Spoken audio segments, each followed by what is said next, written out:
Hello, and welcome to Makeshift Stories, episode 155.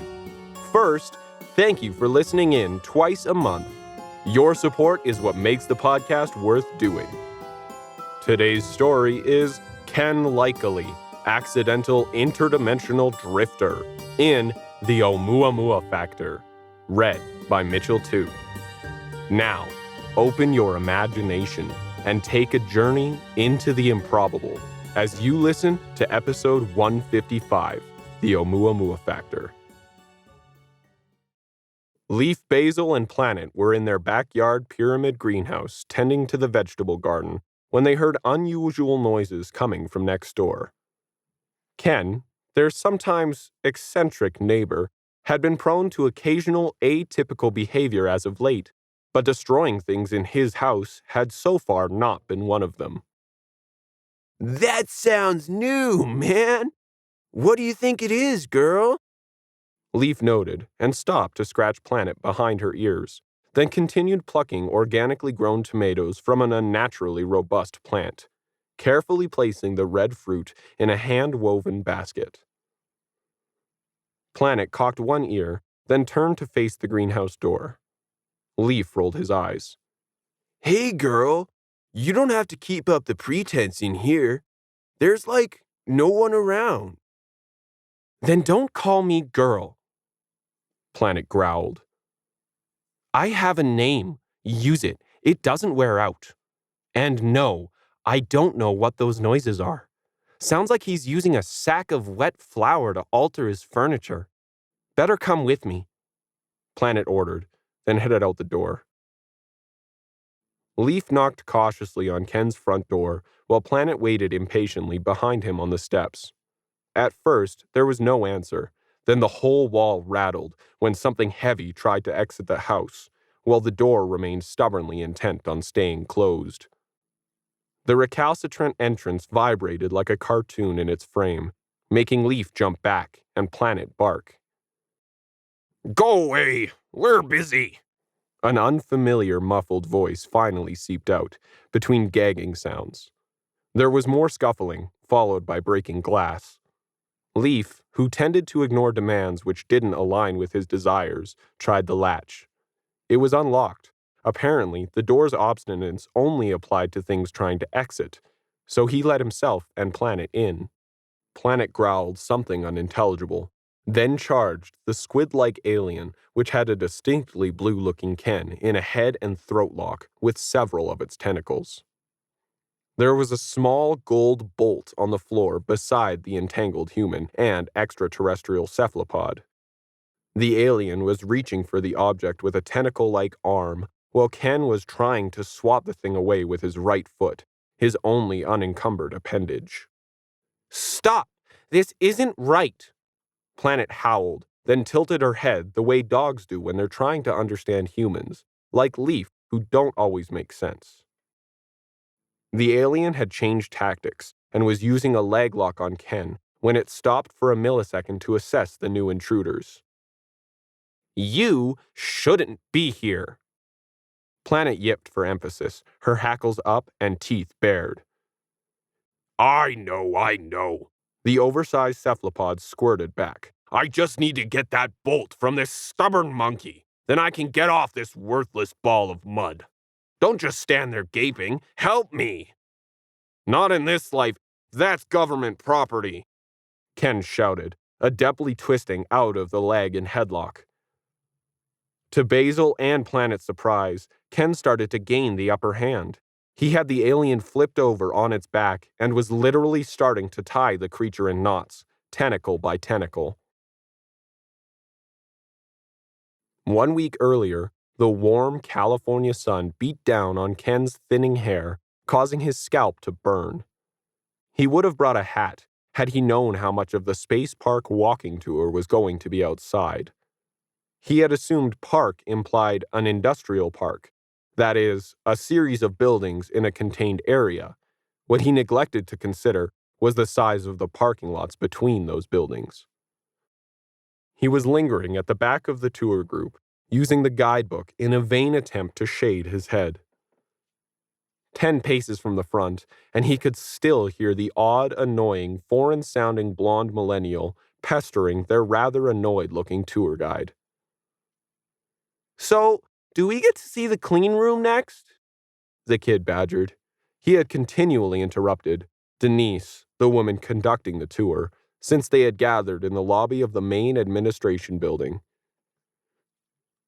"You said there's about 9,000 people working here. Your website says 8,782. Which one is correct?" the kid demanded. "Would you like to lead the tour? What's your name?" Denise's patience had fled. For a second, the bratty kid looked like a deer caught in headlights. Then he smiled and said, "Oumuamua. Being the tour guide is your job. Mine is being a tourist." "Well then, Mr. Oumuamua, please let me finish so the rest of the group can hear. If you have a complaint about the tour, you're welcome to fill out the feedback form at the end." She smiled insincerely, then started again. "As I was saying, construction started on the original 10-building space park in 1960. December 7th, Oumuamua added loudly. "When do we get to see the clean room where the Weber Space Telescope is being assembled?" Denise's face reddened, but she ignored the kid, and so it went. At one point, she banished the annoyance to the back of the group, Ken's favorite spot in a crowd, where he proceeded to pepper Ken with obscure facts about the space park. Ken was determined not to let this individual wreck the highlight of his last-minute vacation, only the second time he had been able to work up his courage to get on an airplane. The first time was to a Mexican beach resort where he had somehow met himself, or more precisely, another version of himself, one Ken didn't like, which for obvious reasons he was reluctant to talk about, lest his friends and colleagues question his sanity more than they already did. There was always a rational explanation for everything. Ken had convinced himself the last plane trip had so rattled his brain that he had hallucinated the incident on the beach. There was probably some confused beach vendor who was still telling his buddies about the incident with the crazy tourist who mistook him for himself. He was determined not to let that happen again. So, when out of the corner of one eye he thought he saw a tentacle instead of an arm trying to swat his guidebook away, he told the exasperating kid to get lost. The unexpected windfall, which had financed his trip to California, had been weird enough. The supposedly worthless debit card the owner of the whole caboodle mart, located a few blocks from his house, had insisted he take, had a lot more money on it than Ken needed for his dentist bill. The micro-retail business was apparently quite lucrative, way more so than Ken could have imagined. He had honestly tried to find the odd proprietor, then decided it would be okay to treat himself just once, to a very small amount from the account, for compensation for the inconvenience of breaking a crown on a foreign object which had no place in a cereal box the store had sold him. Finally, on the way to the cleanroom assembly area, Ken encouraged Oumuamua to move back to the front of the group so he could get a better view. The kid had eagerly complied. By the time they pushed through the aging glass doors of the Space Vehicle Assembly Building, Ken's head was burnt and his mood wasn't far behind. Oumuamua danced around the tour guide like a badly behaved puppy jumping for a treat. Denise did her best to ignore him, which made the woman a saint in Ken's mind. They wove their way through echoing, sterile halls with yellow paint and up a set of metal stairs to an observation area. The group rushed to press against the large glass windows along one side.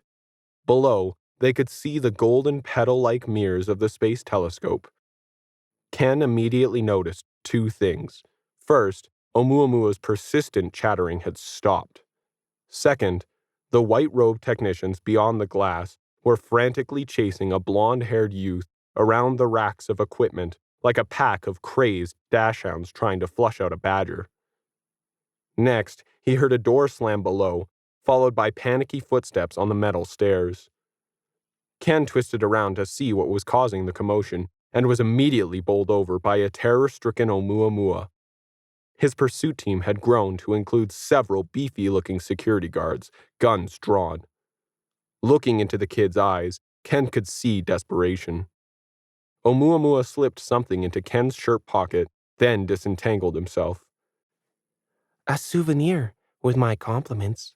Keep it safe, he whispered, then shot off faster than Ken thought humanly possible into a dead-end hall. The gasping security guards briefly stopped, helped Ken to his feet, then gave each other a confident, feral smile before closing in for the arrest. Ken hadn't opened the small, opaque bag Oumuamua had stuffed in his pocket until he was in the security line at the airport. Without thinking, he laid it in the tray along with his prize analog wristwatch and 10-year-old flip phone. The handbag X-ray operator had given him an odd look, but apparently Ken hadn't been the first person to bring a harmless-looking gold-plated bolt onto a plane. Okay. The overgrown extraterrestrial screamed as Ken continued to knot its tentacles into a cephalopod version of multiple arm bars. It hurts. I give up. It opened one of its mouths and spit the gold bolt out in a yellow ball of gelatinous saliva, which landed on the threadbare Persian carpet in the center of the eye of one of the mounted archers under the coffee table, the only piece of furniture left intact in the room. 10.33 millimeter, 42 threads per centimeter. Yes, I know what you're going to say. It's unique, one of a kind. Probably only one of two in existence in the entire universe, but pardon me, I need it. It's rightfully mine. Hey, it's you. I'd recognize that whiny voice anywhere. You're the annoying kid from the space park tour, aren't you? Ha! Finally caught. One and the same. The creature laughed. I was wondering when your puny animal brain would figure it out. I know. You were initially blinded by the beauty of my natural form. By the way, how do you monkeys get along with only 2 arms? You have to use them for everything. The thought of it makes me disgusted. You're not supposed to be here, Planet huffed, then edged menacingly toward the alien. Okay, I admit it. We broke the no-visit rules. Now back off, Canine, and stop shedding everywhere. It's bad for my respiratory system. Ken looked from the alien to Planet, then to Leaf for an explanation. I don't know what's going on either, man. He shrugged. But your new friend there seems very hip. Probably a great guy if you just tried to get to know him, rather than beating on him. I was referring to your dog, Ken pointed out indignantly. What about her?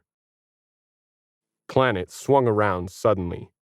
I don't like being referred to in the third person as the dog. It would be like this Vegalerian and me referring to you as the smelly apes. You think we smell? Leaf looked deflated for a second, then shrugged.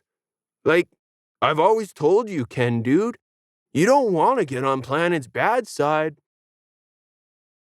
Ken ignored Leaf and finished untwisting his clothes, then knelt down and reached under the coffee table with a Kleenex to grab the slimy bolt, bumping his head on the underside of the table as he backed out. Ken stood up and steadied himself, holding the bolt up in one hand to examine the thing. The alien immediately took a swipe at it with a tentacle, but Ken managed to step back in time, so the suckers vacuumed empty air. This isn't yours, Ken snapped, then jammed it into his trouser pocket. The creature tried to lunge at him, but Planet placed herself between the two. Enough of this juvenile behavior. Ken, make some coffee for your uninvited guest. Leaf, help him. You know how useless Ken is in a kitchen. But, Leaf began to complain. Leaf, I'm sure... What's your name? Oumuamua, Oumuamua said. Really? Planet complained. You couldn't think of anything more creative? That's Hawaiian, meaning scout, which reaches out. They think your ship is an extrasolar asteroid. That's why they named it that. Well, I can't help it if the apes came up with a ridiculous name for us. I was on the spot when the tour guide asked me, so I had to think of something fast. Planet rolled her eyes. Well, I'm sure Oumuamua here doesn't want instant coffee. Help Ken out, Leaf. Oumuamua and I need to talk. Planet waited for the humans to leave the room. What are you doing here? She demanded again. The alien slouched down against a wall in a pile of debris, which had recently been Ken's vintage mid-century couch. And may I ask what a Ceresian is doing here? Monitoring. So you're interfering with a protected species too. Gotcha. At least you have to admit they're entertaining. Lots of LOL moments, and occasionally they can be manipulated into doing something useful. I'm not manipulating them, Planet yipped defensively. I'm here monitoring the ones like the guy in the kitchen who doesn't know how to make a cup of coffee. Your ship isn't supposed to be anywhere near this star system. Planet began to edge forward menacingly. Whoa there, Ceresian. Oumuamua squeaked and backed away, rolling its tentacles defensively around what passed for its chest. Look, I'm open for discussion, but there can be only one outcome. I get the bolt. Don't you find this whole situation kind of... Ken struggled for a word and then settled on weird? Well, man, I wasn't expecting I'd have to show you how to make freshly brewed coffee for an extraterrestrial air-breathing fish when I woke up this morning. Leaf held the bag of ground coffee like it contained poison. I bet a lot of insects died and locals forced into low-paying jobs to make this stuff for you. You really gotta start buying organic, artisan, shade-grown bean. Way better for you, man, and better for the environment. That's not what I meant. Your dog, Leaf. Your dog is in there negotiating. Isn't that just a bit unusual? Ken began to raise his voice. Shh! She'll hear you, man. And you heard how she don't like being referred to as the dog? I agree with her. That's your Homo sapien-centric prejudice talking there. And you think that's weirder than us making a cup of perked coffee for whatever it is you were wrestling with a couple minutes ago?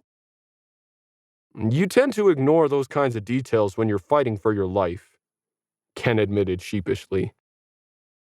Drifters like you gotta be cool around things which are, well, are just different than expected. But man, you'll eventually adjust. All drifters do. So breathe deeply and relax those rigid synapses in that head of yours. You know, do some brain yoga stuff to keep your perception calm and flexible. What do you mean, drifter? Ken demanded. I've lived in this house my entire life. I'm not a vagrant. So, you haven't noticed yet? Leaf began to ask, but was interrupted by a demanding squeal from the living room. Hey, you apes! Where's that coffee? Ken carried a tray with a steaming mug of freshly brewed Java and a plate of his favorite store-bought cookies, which Leaf had predictably complained about, into the living room. The tension between the canine and cephalopod appeared to have been diffused. Oumuamua was perched on the remains of Ken's couch, tentacles slowly waving in a relaxed manner. Planet was sitting on her haunches, making small talk. We've come to an understanding, she announced when she noticed Ken and Leaf enter from the kitchen. Oumuamua, what have you got to say to Mr. Likeley?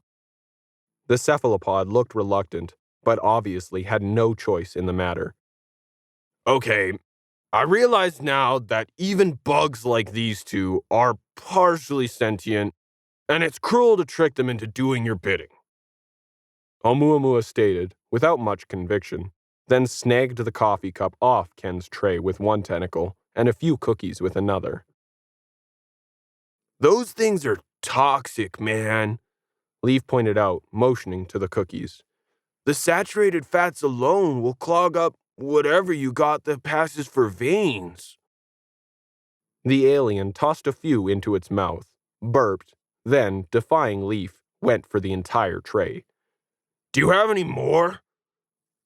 Obviously, sugar, fat, and salt are universal addictions, Leaf criticized sarcastically. Those will be the downfall of your advanced civilization, alien. No more cookies until... Planet threatened. Okay, I'll tell your pet ape. That bolt represents years of interference in your culture. The alien nervously glanced at Planet, who nodded her approval. Mr. Likeley, it was never my intention that you should become involved in this little affair. However, the Cerusian here informed me that you are a kind of natural magnet for alterations to the stream of causality. So, I apologize for any personal inconvenience that my meddling may have caused you. You know when you buy something because of a brand's reputation for reliability, and as a result you believe you won't have a problem? Ken nodded. I've been there.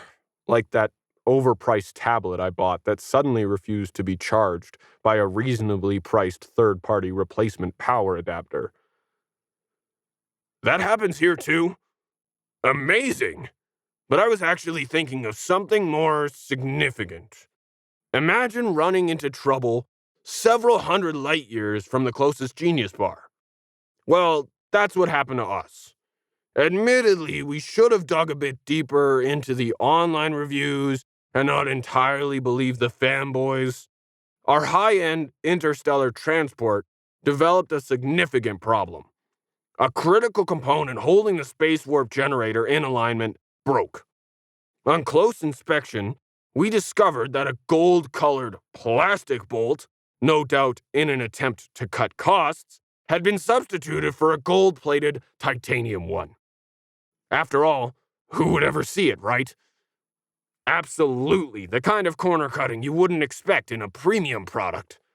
Needless to say, it conveniently failed too far from the factory for us to complain.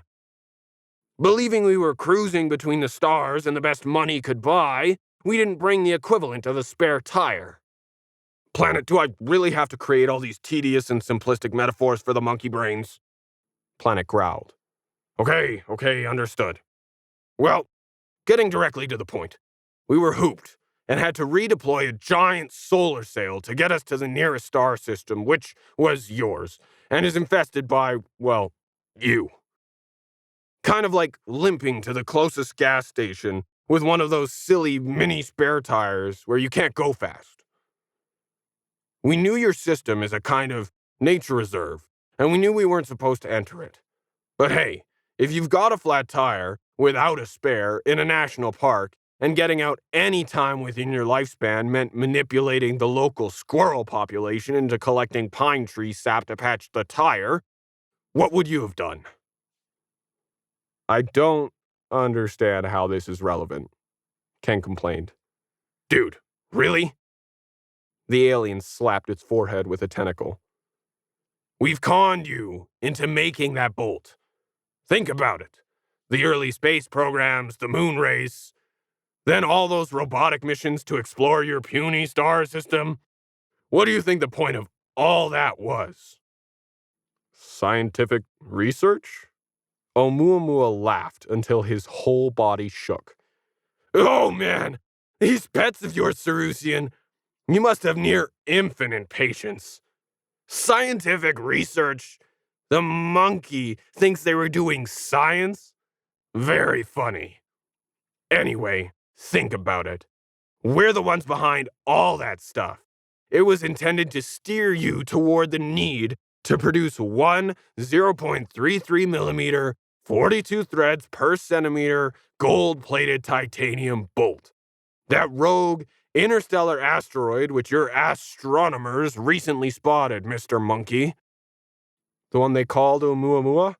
Oh, you're... Ah... Ken stumbled. Yup, and we've been planning this for decades. I was supposed to disguise myself as a tourist, then slip into that clean room and retrieve our bolt.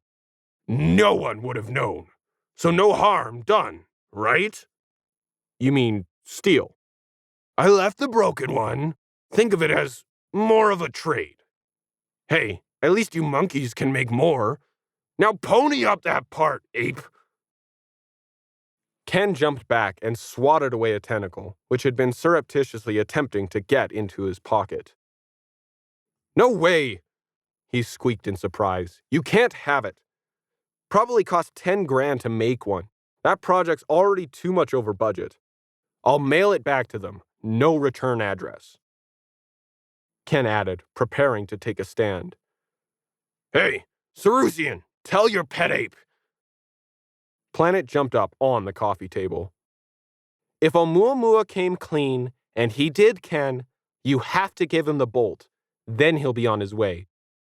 But, Ken, give him the bolt. We have to talk. You've got a lot to learn. Planet stared at Ken with big brown eyes. When she makes those puppy eyes, you better do what she wants, man. You don't want to force her to use her other personality. Leaf tried to convince Ken. Believe me, man, this is not the hill to die on. There are plenty of other Kens who do. But the launch... Yeah, man, that's a bummer. By the time that telescope launches, it'll be way too late to spot their ship. I think that's the way it's supposed to be. You can't fight the inevitable, man. One can't swim upstream in the rapids of causality. Give the alien the bolt, Ken, and let's go get some chamomile tea. I grew and dried the chamomile myself. Great stuff, guaranteed to chill you out and give you perspective. At that moment, the worn threads at the bottom of Ken's pocket, which he had been meaning to get fixed for the last month, gave up on waiting, split open, and the bolt fell through the resulting hole and rolled out of his pant leg onto the floor. Before he could move, there was a blur of gelatinous flesh, and the bolt and alien disappeared.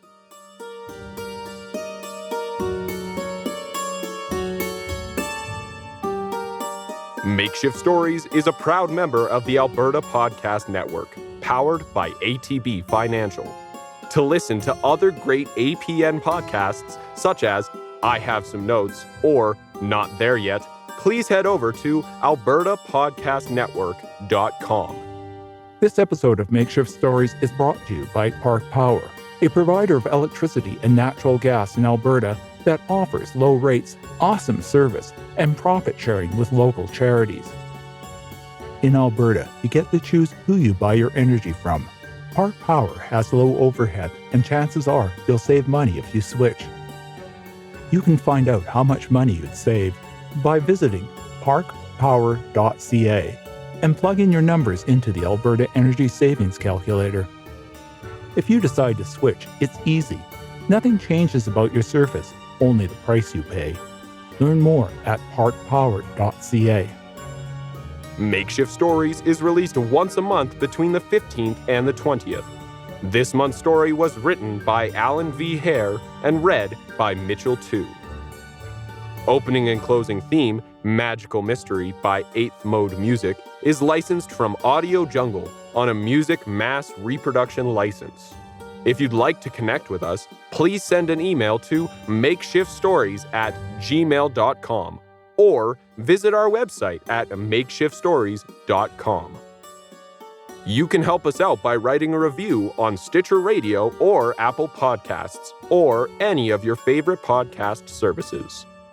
Makeshift Stories is released under a Creative Commons non-commercial attribution no derivative license, which means that you are free to share our stories. Just remember to credit us and don't alter anything.